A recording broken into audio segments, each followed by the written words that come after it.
багш амны хөндийн эрүүл мэндийн сургагч багш. Монгол улсын эрүүл мэндийг дэмжих сангийн санхүүжилттэй цэцэрлэгийн багш амны хөндийн эрүүл мэндийн сургагч багш төслийн хүрээнд амны хөндийн эрүүл мэндийн боловсрол олгох цуврал хичээлийг бэлтгэн хүргэж байна. Сайн байцгаана уу? Энэ удаагийн цуврал хичээлээр шүд амны хөндийн арчилгаанд хэрэглэгдэх хэрэглэгдэхүүний талаар мэдээлэл хүргэнэ. Шүд амны хөндийг тусгай зорилтын хэрэглэгдэхүүн ашиглан цэвэрлэх нь амны хөндийн шүдний өвчлөлөөс сэргийлэх үр дүнтэй арга юм а. Амны хөндийн эрүүл ахуйн хэрэглэгдэхүүнд шүдний сойз, шүдний завсар цэвэрлэгч утас, завсрын сойз, хил цэвэрлэгч, ам зайлах уусмал зэрэг орно. Шүд амны хөндийг арчлах аргыг нүүр ам судлалын шинжилгээ ухаанд 3 ангилж үздэг. Нэгдүгээрт амны хөндийн өөрөө цэвэрших үйл орно. Энэ нь хүний амны хөндөд шүлсний булчирхаагаас ялгарсан шүүрэл буюу бидний ярьдгаар шүлс нь шүдний гадаргууг угаа цэвэрлэн залгих хуулийн тусламжтайгаар амны хөндөгөөс гардаг. Энэ бол хүний нас хүйсээс хамаарахгүй хүний биед явагддаг физиологийн үйл явц юм. Шүлс ялгаралт хэдий чинээ сайн байна, төдий чинээ шүдэнд ээлтэй юм а. Хоёрдугаарт шүдний сойз болон ашиглан шүдийг цэвэрлэж угаахыг зохиомлоор цэвэрлэх арга гэж нэрлэдэг. Гуравдугаарт мэрэгжлийн эмч нар, нүүр амны эрүүл ахуйч нар эмнэлгийн орчинд тусгай багж шүд өнгөлгөөний хэрэглэгдэхүүн ашиглан бүрэн цэвэрлэгээ хийхийг амны хөндийн мэрэгжлийн цэвэрлэгээ гэнэ. Амны хөндийн эрүүл мэндийн байдал нь тухайн хүний өөрийн амны хөндийн эрүүл ахуйг хэр сайн сахитгаас шууд хамаардаг. Сургуулийн өмнөх нас түүн дотроо 3-5 наснд зөв дадал суулгах нь насан туршид хадгалагддгийг эрдэмтэд тогтоосон. Тийм ч учраас цэцэрлэгийн наснаас эхлэн хүүхдийг өөрийн амны хөндийн эрүүл мэндэд анхаарал тавих чадвартай болгох нь төслийн үндсэн гол зорилго байсан тул цэцэрлэгийн багш нартай хамтран ажиллахаар шийдсэн юм а. Аливаа ажлыг хийхэд хэрэглэгдэх багж хэрэгсэл оновчтой, сайн бол ажлын бүтээмж үр дүн эрс сайн байдаг.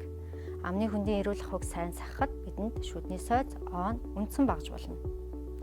Шүдний сойзыг сонгож авахд анхаарах хэсгүүдэд сойзны толгой буюу үстэй хэсэг, сойзны бариул орно.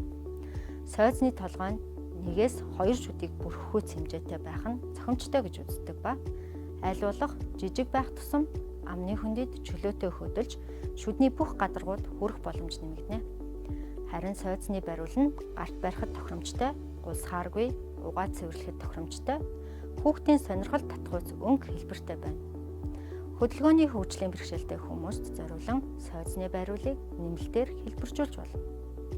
Сойзны үсний хатуулга нь хатуу, ердийн, зөөлөн гэсэн 3 төрөл байдаг. Мэргэжлийн эмч тусгайлан зөвлөөгүй бол ердийн үстэй сойзыг сонгон авч хэрэглээрэй.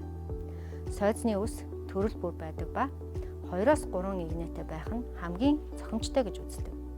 Үсний өнгө нь игнээгээрээ ялгаатай, эсвэл тодорхой хэсэг нь өөр өнгөтэй байх. Тавих хэсгийг өөр өнгөөр тэмдэглэх зэргээр зохиомжлогддог. Иймээс худалдан авалт хийхдээ худалдааны менежерээс тодруулж асуух нь зүйтэй юм. Сойзны үс жигд бус хэлбэртэй, үзүүр хэсэг нь илүү нарийн ширхтэй байх тал байна.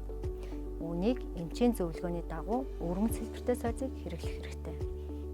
Сойзны төрөл, хэлбэр маш олон янз болж байна. Жишээ нь хүүхдийн шүдийг нэг зэрэг угаах зорилттой нуман хэлбэрийн сойз, цахилгаан сойз, шүдний 2 талыг нэг зэрэг угаах зорилттой 2 толгойтой сойз, 3 талыг нэг зэрэг угаах зорилттой 3 толгойтой сойз, хиймэл шүд угаах зорилттой сойз, дээд доод шүдийг нэг зэрэг угаах 2 талдаа үстэй сойз зэрэг харагдаж байна. Хүүхдийн шүдийг 6 нас хүртэл эцэг их асран хамгаалагч нар угааж цэвэрлэж өгнө. Шүд шүдэлж гараагүй үед бол шүд цохиуж эхлэх үед хуруучин сойзыг ашиглан амны саст шүдийг ээж нь цэвэрлэж өгнө. Ягаан өнгөтэй сойз нь хүүхдийг удархаас хамгаалсан хамгаалттай. Сойзны үс нь силиконоор хийгдсэн тул зөөлөн, дуйланд массаж, илэг юм. Хүүхдийг халбаг барьж сурах үеэс эхлэн сойзыг өөрт нь бариулж сургах ба сойзыг биеэ дан ашиглаж сурах хүртэл хамтдаа шүдийг угаах ёстой. Зурагт харагдаж буй 2 сойз хүүхэд өөрөө сойзоо барих үед ашиглах ээж ба хүүхдийн сойз юм. Сойзны үсний хэмжээ адилхан байна. Харин цэнхэр өнгөтэй сойз нь хүүхдийн, цагаан өнгөтэй ээжийнх. Иймээс бариул нь урт байна. Шүдний сойзыг хэрэглэх үед дараах зүйлийг анхаарах хэрэгтэй. сойзны ус арзаасан тохиолдолд шинэ сойзоор сольж хуучныг хаях. Хэн нэгэнтэй сойзыг дундаа болон хамтарч хэрэглэхгүй байх. Шүдээ угаасны дараа шүдний сойзыг урсгал усанд сайтарч зайлжооны үлдэгдлийг бүрэн цэвэрлэх. Сойзыг хуурай агаартай газар босоо байрлалаар хадгалах. Бусад хүний сойзтой хүрэлцэхээргүй зайтай тавих. Шүдний сойзыг 2 аргаар барина. Үзэг барьж буй мэт барихыг үзгэн барилт. Гарын алгаар шүргэлцэж барихыг алган барилт. Бага насны хүүхэд болон хөдөлгөөний бэрхшээлтэй өндөр наснуудад ихэвчлэн алган барилтыг зөвлөнө. Шүдний сойзны усны 3 хуваасны 1 хэсэгт шүдний ог тавьж шүдээ угаах нь хамгийн тохиромжтой. Хит их он хөөсрөл их үүсгэх, саастыг зочроох зэрэг нөлөө үзүүлснээр хүн шүдээ бүрэн цэвэрлэж үзээгүй байхдаа шүд угаалтыг дуусгах талтай. Шүд угаахад хэрэглэгдэх үндсэн хэрэглэгдэхүүний нэг нь шүдний оо юм. Шүдний оо нь хэрэглэхэд тохиромжтой, эрүүл ахуйн шаардлага хангасан, эмчилгээний ба шүдийг цэвэрлэх өнгөлөх зорилттой бэлтгэл юм. Шүднийооны найрлага нь өнгөлөгч бодис, хөөсрүүлэгч, наалдуулагч, уян хатан чанарыг баригч, нэмэлт бодис агуулгаддаг. Шүдийг сойз, оо ашиглан угаахаас гадна нэмэлтээр хэрэглэх хэрэглэгдэхүүнүүдийг амны хөндийн эрүүл ахуйн туслах хэрэглэгдэхүүн гэнэ. Шүдний утас болон шүдний завсрын сойз нь шүд хооронд хуримтлагдсан өнгөр хоолны үлдэгдлийг зайлуулахад хэрэглэгддэг ба шүд угаалтын үр дүнг нэмэгдүүлэх үүрэгтэй туслах хэрэглэгдэхүүн юм. Шүдний утсыг 2 аргаар хэрэглэнэ. Нэгдүгээр арга нь дамарт ороох арга. Ойролцоогоор 45 орчим см урттай шүдний утас таслан авч 2 гарын хооронд 2-оос 3 см байхаар үлдээж 2 гарын дунд хуруунд ороогоод эрхий болон боловор хурууны тусламжтайгаар шүдний завсрыг цэвэрлэх арга. Өсвөр насны хүүхэд болон насанд хүрэхсэд хэрэглэхэд тохиромжтой. 2 дугаар арга нь гогцоолон уяах арга. Мөн 45 орчим см утсыг таслан авч үзүүрийг нь зангидан эрхий болон боловор хурууны тусламжтайгаар шүдний завсар оруулан цэвэрлэх арга.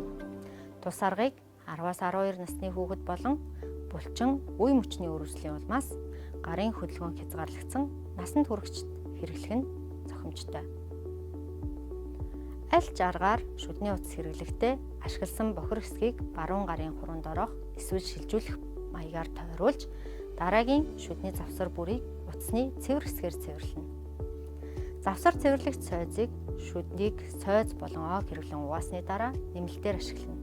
Ямар хэмжээтэй завсрын сойз сонгохыг мэргэжлийн эмч зөвлөнө. Хит жижиг зайд өргөн сойз ашиглавал шүд хооронд зай үүсгэх сөрөг талтай. Гажигдслийн зэмсэгтэй авагддаггүй химийн шүдтэй хүмүүст эмч нар хэрэглэхийг зөвлөдгөө. Ам зайлах арга нь амны хөндийн арчилгаанд багтана. Ус болон зориултын ам зайлах усмлыг аманд балган ам тойрсон булчингуудыг идэвхтэй ажилуулж ус болон усмлыг 30 секунд орчим аманд хүчтэй хөдлөсний дараа нулимж асгах арга юм. Ердийн үед 2-3 удаа давтан хийж амны хөндөй дэх хоолны үлдэгдлийг цэвэрлэнэ. Шүд амны хөндийн эрүүл ахуйг сахихад өдөр тутам хийх арганы нэг бол хилний өнгөр цэвэрлэх юм. Хилний өнгөрийг цэвэрснээр амны эвгүй үнэрийг 85% хүртэл багасгадаг. Хил цэвэрлэгчийг хилний уг хэсэгт байрлуулад хилний үзүүр тийш гулгуулах байдлаар зөөлөн цэвэрлэнэ.